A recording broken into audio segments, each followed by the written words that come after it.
Welcome to this video about the syllabus for Information Systems 515 Advanced Spreadsheets for Business. I wanted to go over this syllabus. This video does not replace reading the syllabus, or at least skimming through what it is and then taking the syllabus quiz, but it should hopefully point you in the right direction for some of the most important concepts that would be covered on that quiz. So first, here's the information about how to contact me. I sent out an email a few days ago about my email having issues with BYU IT. Just wanted to report that that has been resolved. And so the jaredsm1@byu.edu email does work.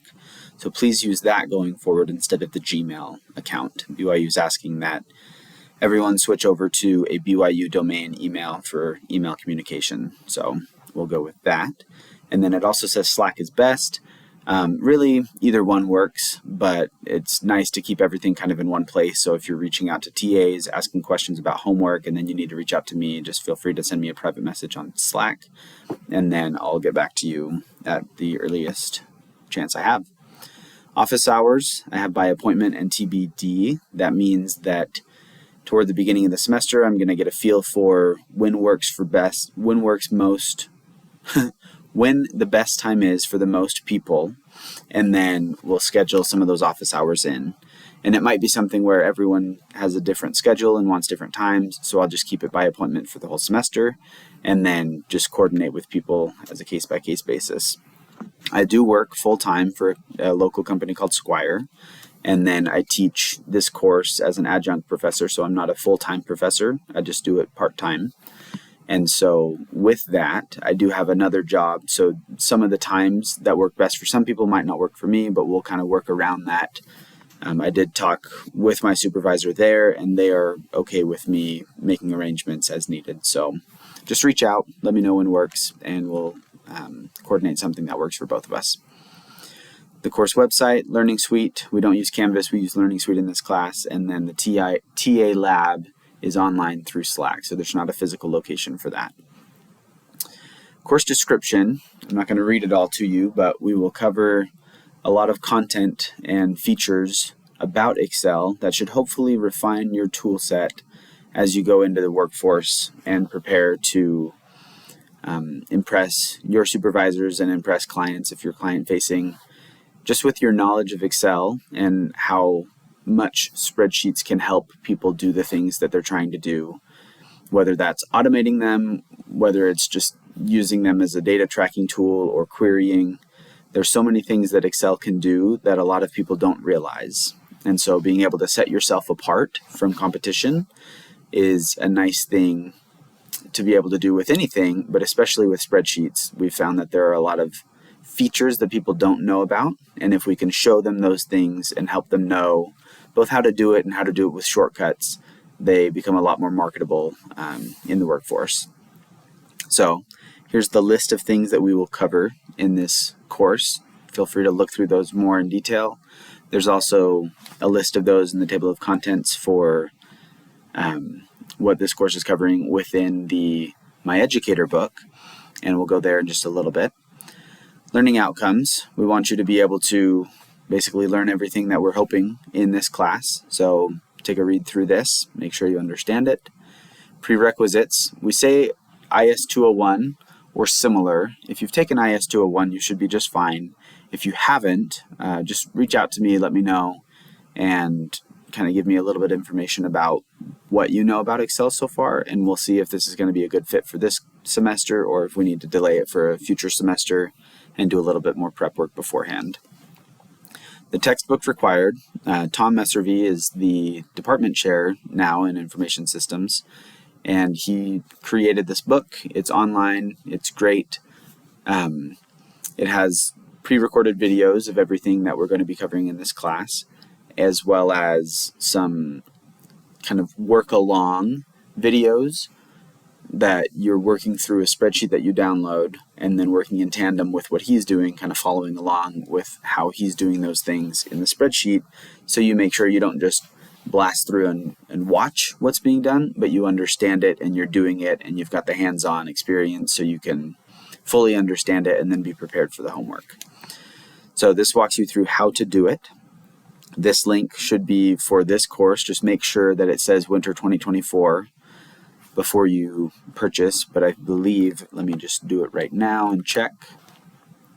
We'll go here. Yep, Winter 2024. So that link should work. It's also in Learning Suite and in the email I sent out, and I'm going to send another one just as a follow-up. So take a look at this, purchase it. You will need this before class, and if you don't have it by then, we'll just do it at the beginning. I'll make an announcement saying, hey, if you haven't purchased the book yet, you might want to do that so you can follow along with this first day, and then you can, follow along with us and be fine. Let's see, if you don't have an account already, you might have one from iOS 201 if you've taken that. So I think they're still using that. At least they did when I was taking that class. So if not, just make an account. And make sure you use, this is important, make sure you use your BYU Net ID, not your BYU ID. So what that means is mine is, as you see from this email, Jared SM1. That's what I use when I sign into Learning Suite or My BYU or any of those websites. There should be like a 9-digit number on your ID card. That is not the number you're going to use. So going back down here, you are going to use your Net ID, not the number on your ID card. That's so that you can have your grades transfer straight into Learning Suite, and we don't have any issues with, hey, I got this grade in My Educator and now it's different in Learning Suite. We want to make sure everything is coming over correctly, so please use your Net ID for that. And then once you buy it, you get access, so that makes sense. Course structure and schedule overview, read through this. I just want to make note of two things, one with the homework and two with the exams. So with the homework, the way it will work is everything will open a week before we cover it in class, or before it's on the schedule if you're on the online section. And then it will close or be due at midnight a week from that day. So just follow along. Both of these classes are synchronized with their schedule, and everything is in Learning Suite. So I think if I open this up here, and just go over to the home the home tab. This kind of shows you dashboard, about Learning Suite if you've been at BYU for at least a semester. But this follows along with a snapshot of what the schedule is. I'm going to jump over to the actual schedule tab because I think this is a little bit easier to follow. Day 1, that's today. Yes, I am recording this in the morning before class. Lesson 1, we're going to be learning about the named ranges and things. Lesson 2, on Wednesday, we're going to talk about debugging. As you can see here, there's no homework due yet. And then I did extend it a little bit because of the holiday. So normally you'd say, okay, Monday we're covering names, so then next Monday it'll be due. Because of the holiday, I bumped it just a day, a class day. And then debugging we're covering on Wednesday, so it would normally be due here, but I bumped it one day. That's because we have the flexibility with this holiday to not have anything due the next day, or the next class day. So if you notice as you scroll through here, the only things that show due are names and debugging. That's because this dates and times homework, assignment, or content is not going to be available until Wednesday, January 10th. So if you sign in on Wednesday, January 10th, or any day after that, you will then see that here on the 24th, you'll have that dates and times due. A few things that are not assignments, like external data acquisition, that one is just telling you, hey, there's not going to be any homework for this one. Circular reference, you can read these things, but it's just giving you a heads up that those are not going to be due, but the things that are due don't show up until a week before we cover them, 2 weeks before they're due. So if we scroll down here, financial formulas, we're covering it this week. It will open up this week, and it will be due this week. So hopefully that makes sense. I just don't want anyone to sign into Learning Suite, come look at the schedule tab and see, oh, there's only 2 homework assignments due this whole semester. Then you'd be sorely disappointed when you see more pop up each class day. So back over to the syllabus. That's the first thing about homework. And I do want to make mention as we go through that the way it's set up with My Educator is you can submit 2 times and Learning Suite will take the average of those two submissions. You can submit any more after that if you want to, but they won't be graded. So the nice thing with that is you can submit twice at the beginning, and then maybe as you're preparing for the midterm or the final, you can resubmit and kind of let the auto grader tell you what you're doing right, what you're doing wrong. Hopefully at that point you're getting everything right, but it'll give you some feedback if you miss things at that point. So if you want to take advantage of that feature, make sure you redo your homework a second time before the due date. Because if you submit it one time and get a perfect score, and then in preparing for the exam later, you submit it a second time, and you haven't submitted it a second time yet, and you actually do worse that time, it will lower your grade. So I just want everyone to know about that. The nice thing is it allows you to resubmit as many times as you want to prepare for exams, but the downside to that is once you submit the first time, it will expect the second time to also be for credit. So, scenario, I did my homework on time, I got 100%, and then I did it right before the exam, and I got it all right, but because of the 30% penalty, I think that's in here somewhere, yeah, right here. So if it's past the due date, there's a 30% penalty.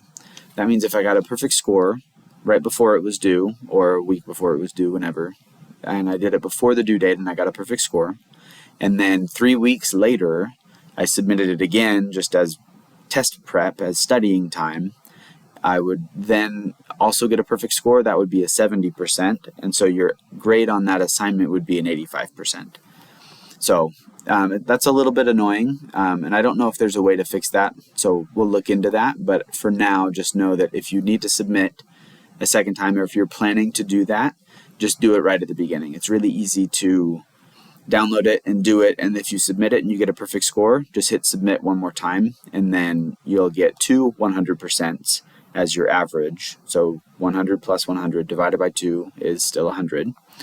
So you'd be able to keep that perfect score, or if you get maybe a 90 and then you resubmit it for 100, then you get a 95, that kind of thing. So I just want everyone to know that the second submission does count, and there is a 30% penalty for being late. So just plan accordingly if you're going to use that feature. The second thing I wanted to cover from that previous section about the homeworks and exams is the exams. So there are two tests that we'll go over, the midterm and the final. I said go over, I meant two tests that you will do this semester. The midterm is going to cover everything we talked about up to the midterm. And then the final exam is mostly comprehensive. It's about 80% from the new content and 20% from the midterm content. So there is some comprehensive element to it, but it's going to be heavily weighted toward the second half of the class. And those percentages are estimates, so if you're taking the test and you realize, oh, it's 78-22, Professor Moon, you lied to me. Sorry, I'm just kind of using a general percentage estimate there. The exams are open book, open note, open class files, but they are not open living people, essentially. So what we don't want you to do is study for the exam and, well, I guess there are a couple things. We do want you to study for the exam. We don't want you to walk into the exam totally unprepared, having just done the homework before. We want you to put a little bit of study time in before. Feel free to study together, prep however you want, but you're not supposed to use another person on the exam. You're not supposed to use ChatGPT or Google on the exam.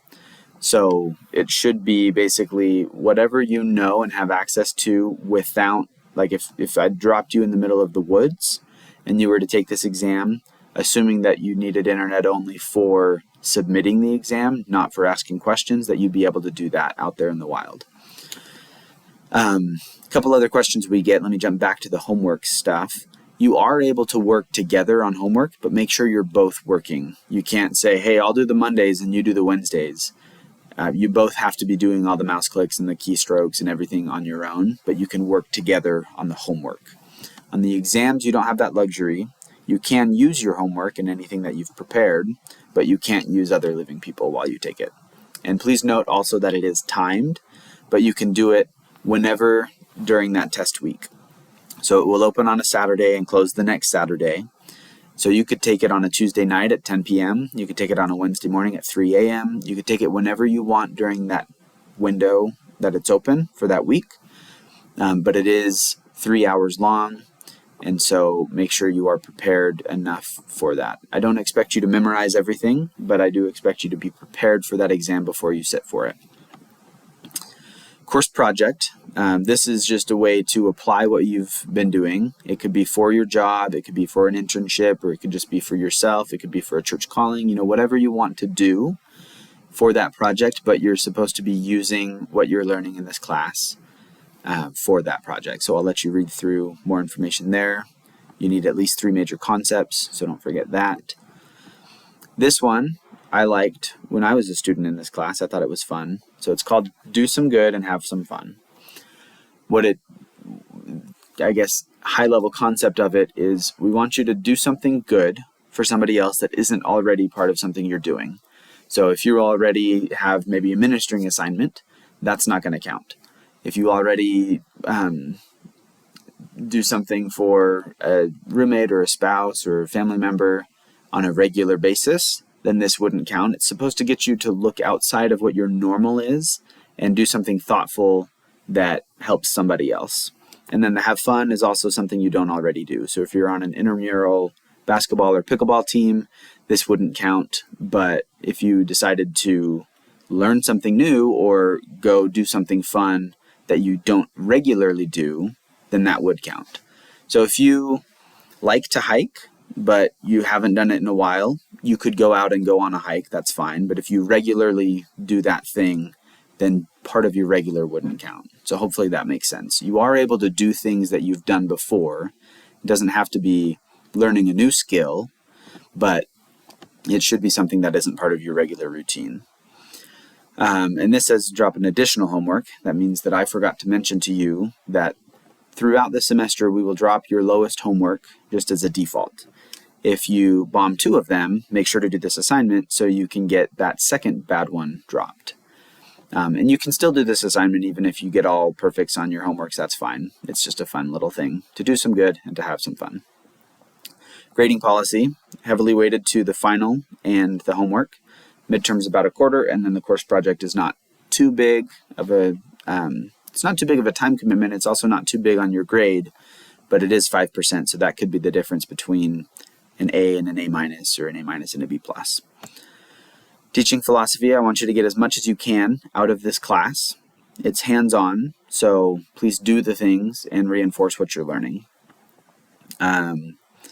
Excel for Microsoft Windows. I've had a few reach out about Macs. So I don't know a lot about Macs. My sister has one, but I don't use them very often. And I know that Excel works a lot better on a PC that runs Windows.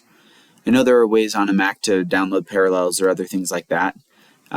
So for this course, we strongly recommend that you use a Windows operating system device. If you don't have one, you can do all of the work you need to do for this class at the computer lab, or you can borrow one, or I think you can check one out from some places on campus. But if you really don't have access to it and you can't do the computer lab, it's going to kind of be on your own to be able to figure out how to make this work if Mac doesn't allow you to do the things that you need, because the expectation is that you have access to this. And with the computer labs on campus, you do have free access. So if money's an issue, there is a way to do it for free besides, purchasing the actual textbook. So I just wanted to note that Excel is best on Windows because Microsoft owns Excel and it's kind of a Microsoft operating system. So we want you to do that and make your own arrangements if you're using a different operating system. Just make sure you have that functionality, and I would say maybe you do 80% on your Mac and then the other 20% you go to the lab. But just kind of work that as you see fit if you're wanting to not use a Windows device. And then this talks about just the general university policies. So I'd skim through this if I were you.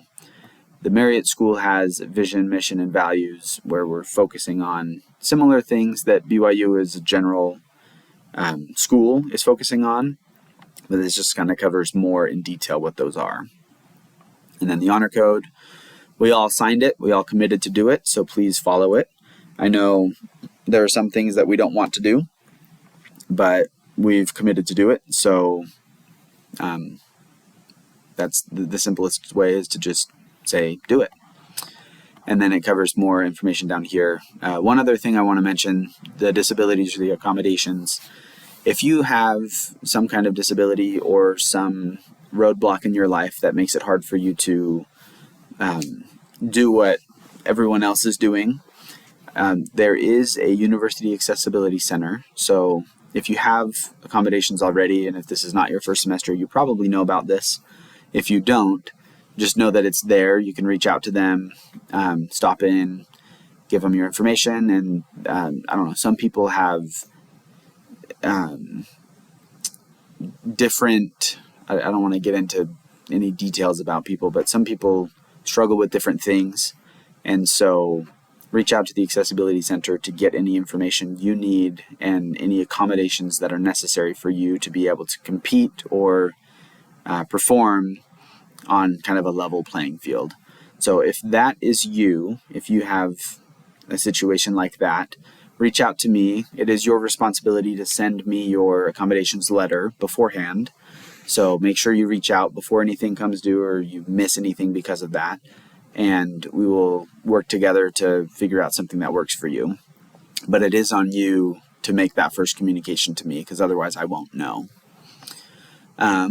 So within Learning Suite, just wanted to cover the last few things. The syllabus is here. Download it, read it. If you look at the exams, this will open up later today, the syllabus quiz. So I'll make sure that that shows up there.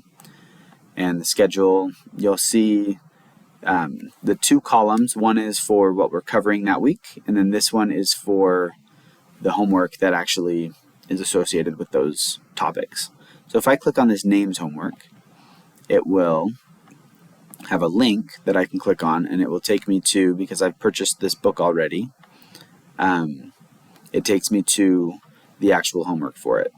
So if you're on the online, you're probably going to be working through each of these individually, and then you're going to take the homework at the end. If you're on the in-person class, we will go over most of this content in class, and you're still welcome to do it. You're still welcome to go back to it and reference it, but then everyone's going to come to this last test your skills section for that given topic. And then what you'll do is you'll copy this link, and there's an add-in in Excel. So I don't know if I don't want to make this video go super long, but I'll copy that, and then we can open up Excel, and I'll show you. So if you want to actually look here in the introduction, whoops, that opened up right there. Installing the My Educator add-in.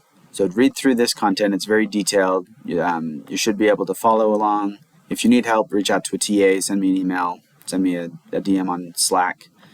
But just make sure you get it set up, follow these steps, and you should be good. And what you'll do, let's just look through the very beginning. That's a good thing. Make sure you look before to make sure you don't already have it. If you do have it, then you don't need to download it. So what you'll do is you'll go to the add-ins. And actually, I'm not going to take the time because there's a video here that was already recorded. So just look through this, make sure you have the add-in, and then let me know if you have any questions. And with that, I will end the video and be excited to see you in class.